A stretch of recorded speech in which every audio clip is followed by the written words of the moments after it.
दोस्तों, स्वागत है आपका आज के एक न्यू वीडियो के साथ। उम्मीद करता हूँ आप सब अच्छे होंगे। तो दोस्तों, आज का हमारा कंसेप्ट है ग्रेचुटी से रिलेटेड। उसके प्रोविजंस के बारे में जानेंगे इस वीडियो में, उसका क्या मतलब होता है और उससे जुड़े कुछ क्वेश्चंस के बारे में इसी वीडियो में आज डिस्कस करने वाले हैं। तो जैसे कि हम सब जानते हैं कि ग्रेचुटी एक ऐसी रकम है, अमाउंट है, जिसके बारे में नौकरी पेशा लोगों ने सुना तो काफ़ी होगा, लेकिन उसके बारे में पूरी जानकारी नहीं होती है। तो आज इस वीडियो के माध्यम से हम आपसे शेयर करने वाले हैं कुछ इंपॉर्टेंट क्वेश्चंस जो कि ग्रेचुटी से रिलेटेड हैं। तो सबसे पहले हम देखते हैं क्या होता है ग्रेचुटी। तो ग्रेचुटी किसी भी एम्प्लॉय को अपने कंपनी के या एम्प्लॉयर की ओर से मिलने वाला एक तरीके का रिवार्ड होता है, जिसे हिंदी में पुरस्कार कह सकते हैं। और ये जो अमाउंट है उस एम्प्लॉयर के द्वारा दिया जाता है जिस एम्प्लॉयर के पास वो व्यक्ति नौकरी कर रहा था। ग्रेचुटी कर्मचारी के सैलरी का वो पार्ट है जो कि कंपनी या उसका एम्प्लॉयर के द्वारा सालों की सेवाओं के बदले नौकरी छोड़े जाने पर या खत्म हो जाने पर एम्प्लॉय को दिया जाता है। अब कौन सा एक्ट इसमें गवर्न करता है? तो ग्रेचुटी पेमेंट एक्ट 1972 में इसके रिगार्डिंग कुछ प्रोविजंस दिए गए हैं। तो उसी से रिलेटेड कुछ पॉइंट्स देखते हैं। सबसे पहले हमारा पॉइंट है कि जो भी नौकरी पेशा वाले लोग होते हैं, नौकरी पेशा लोगों के लिए, उनके फ़ायदों के लिए ग्रेचुटी पेमेंट एक्ट को कॉन्स्टिट्यूट किया गया था। और इस एक्ट के अंडर जो भी आपके फैक्ट्री में, oil fields, factory areas, like private companies जैसे अन्य सभी फैक्ट एरियाज में काम करने वाले एम्प्लॉयज़ को शामिल किया गया था। और इसमें ग्रेचुटी और प्रोविडेंट फंड बिल्कुल अलग अलग होता है। ग्रेचुटी में पूरा जो पैसा है वो एम्प्लॉयर की तरफ से दिया जाता है, जबकि प्रोविडेंट फंड में, यानी कि जैसे भविष्य निधि भी कह सकते हैं, उसमें कुछ पार्ट जो होता है वो एम्प्लॉय से भी लिया जाता है। तो ग्रेचुटी और प्रोविडेंट फंड में मेन डिफरेंस ये है कि ग्रेचुटी में जो टोटल कंट्रीब्यूशन होता है वो एम्प्लॉय की तरफ से होता है, जबकि प्रोविडेंट फंड में जो शेयर होता है वो एम्प्लॉय की सैलरी से भी काटा जाता है। अब इसमें देखते हैं कौन सी इंस्टीट्यूशंस जो हैं वो एक्ट के अंदर दायरे में आती है। तो ऐसी कोई भी इंस्टीट्यूशन या फिर हम कह सकते हैं कि कंपनी जहाँ पे पिछले 12 महीने के दौरान, यानी कि पिछले 12 महीने के दौरान किसी भी एक दिन 10 या फिर उससे ज़्यादा एम्प्लॉय ने, कर्मचारियों ने काम किया हो, वो institution, company gratuity payment act के अंडर कवर करेगी फिर। और एक बार एक्ट के दायरे में आ जाने के बाद वो जो कंपनी है वो हमेशा के लिए एक्ट के दायरे में ही, एक्ट के अंडर में ही कवर करेगी, फिर भले चाहे बाद में जो एम्प्लॉय की संख्या 10 से कम ही क्यों ना हो जाए। इसमें यह ध्यान देना जरूरी है कि किसी भी प्रकार की जो कंपनी हो, इंस्टीट्यूशन हो, चाहे फिर वो गवर्नमेंट हो या प्राइवेट, इस एक्ट के अंदर उसको कवर किया जाएगा। यानी कि ग्रेचुटी पेमेंट एक्ट 1972 के अंदर चाहे कोई भी गवर्नमेंट कंपनी हो या प्राइवेट कंपनी हो, वो इस एक्ट के अंदर कवर करती हैं। तो सबसे पहले जो हमने मेन डिफरेंस देखा ग्रेचुटी का, कि वो एक तरह का रिवार्ड होता है जो कि एम्प्लॉयर के दिया जाता है अपने एम्प्लॉय को। और कब दिया जाता है? सर्विसेज छोड़ जाने पर या फिर जब भी उनकी ड्यूटी, जो उनका कार्यकाल था, पीरियड था, वो खत्म हो जाने पर उस टाइम ग्रेचुटी जो होती है वो दी जाती है। और ये जो है प्राइवेट और गवर्नमेंट दोनों कंपनी के द्वारा दी जाती है, जो कि पूरे कंप्लीट प्रोविजंस दिए गए हैं उसके ग्रेचुटी पेमेंट एक्ट 1972 के अंदर। ये तो देख लिया कि ग्रेचुटी का मीनिंग क्या है, लेकिन कौन कौन इसके लिए हक की मांग कर सकते हैं, यानी कि कौन कौन इसके लिए हकदार हैं, आगे वो भी देखना जरूरी है।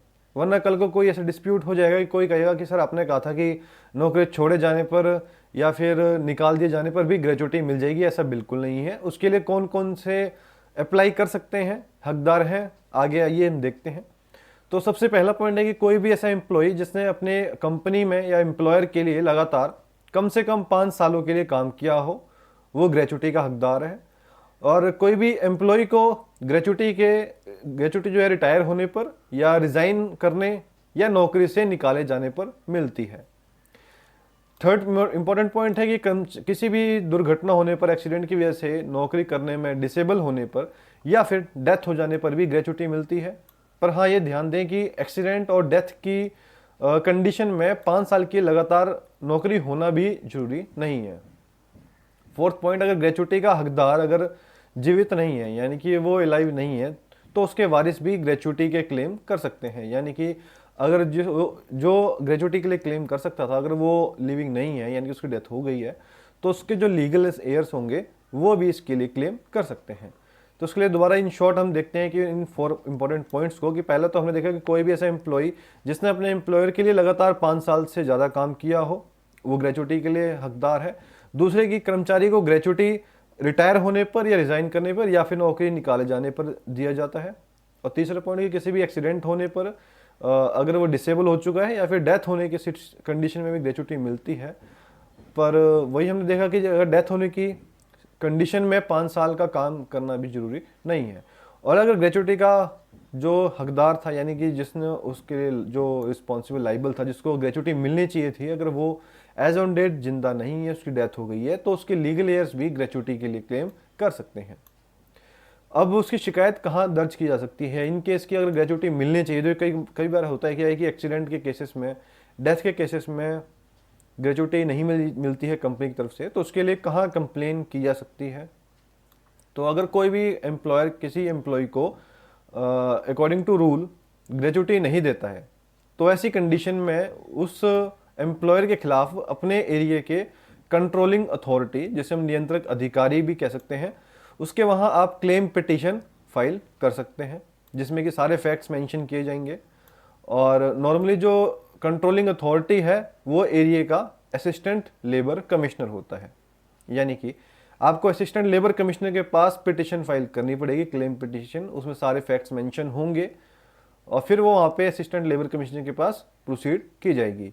और ऐसी कंडीशन में जो कंट्रोलिंग अथॉरिटी है वो आपके डिस्ट्रिक्ट को, कलेक्टर को ऐसा एक सर्टिफिकेट जारी कर सकता है, जैसे कि वो रेवेन्यू के केसेस में रिकवरी के लिए किया जाता है, उसी तरह की ग्रेचुटी रकम को वसूल करे और वसूल करके उस रकम को जो एम्प्लॉय है उसको प्रदान करे। यानी कि जिस तरह वो एक रेवेन्यू अथॉरिटी की तरह वो रिकवरी के लिए नोटिस इशू करता है, उसी तरीके से असिस्टेंट लेबर कमिश्नर डायरेक्ट कर सकता है एम्प्लॉयर को, कंपनी को, कि वो जो अमाउंट ग्रेचुटी अमाउंट है वो उसके साथ डिपॉजिट करे। उसके बाद वो जो अमाउंट डिपॉजिटेड होगा वो एम्प्लॉय को दे दिया जाएगा या फिर उसके लीगल एयर्स को दे दिया जाएगा, जैसे भी केस होगा। अब हमारे साथ कुछ पर्सनल सजेशंस ये है कि आमतौर पर हम ऐसा देखते हैं कि प्राइवेट एरियाज में काम करने वाले लोगों को ये देखा गया है कि या तो उन्हें ग्रेचुटी बेनिफिट की जानकारी होती ही नहीं है या फिर जागरूकता के नहीं होने के कारण उनके जो एम्प्लॉयर हैं उनको बिना ग्रेचुटी के ही उन्हें फुल एंड फाइनल सेटलमेंट करके साइन करवा लेते हैं। तो ऐसे में हमारा सजेशन ये है कि एम्प्लॉयमेंट से जुड़े किसी भी ऐसे मामलों के लिए आपको लीगल एडवाइस लेनी जरूरी है, ताकि बाद में ऐसा ना हो कि आपका एम्प्लॉयर आपसे जस्ट एक normal full and final settlement का एग्रीमेंट साइन करवा के, मतलब जब भी आप नौकरी छोड़ें या फिर आपको निकाला जाए, ऐसी कुछ भी कंडीशन हो, तो उस टाइम आपको जरूरी एडवाइस लेनी जरूरी है कि क्या पता आपके कंपनी में औरों को ग्रेचुटी दी जाती है या आपका कौन सा अमाउंट इसमें आप बनता है आपके उसमें। तो इसीलिए आप जब भी नौकरी छोड़ें कभी भी, तो आप अब जरूर लीगल एडवाइस जरूर लें। और इन केस अगर कोई मिस हैपनिंग होती है तो उसके लिए भी ग्रेचुटी के लिए आप क्लेम पिटीशन फाइल कर सकते हैं। और वो कहाँ फाइल होगी? जो भी आपके एरिया का कंट्रोलिंग अथॉरिटी होगा, और कंट्रोल अथॉरिटी कौन होगा? एरिया का जो असिस्टेंट लेबर कमिश्नर होगा, वहाँ पे इसके रिगार्डिंग जो है पिटीशन, क्लेम पिटीशन फाइल की जा सकेगी। तो ये सब दोस्तों आज का एक जनरल सिंपल सा टॉपिक हमारा ग्रेचुटी से रिलेटेड।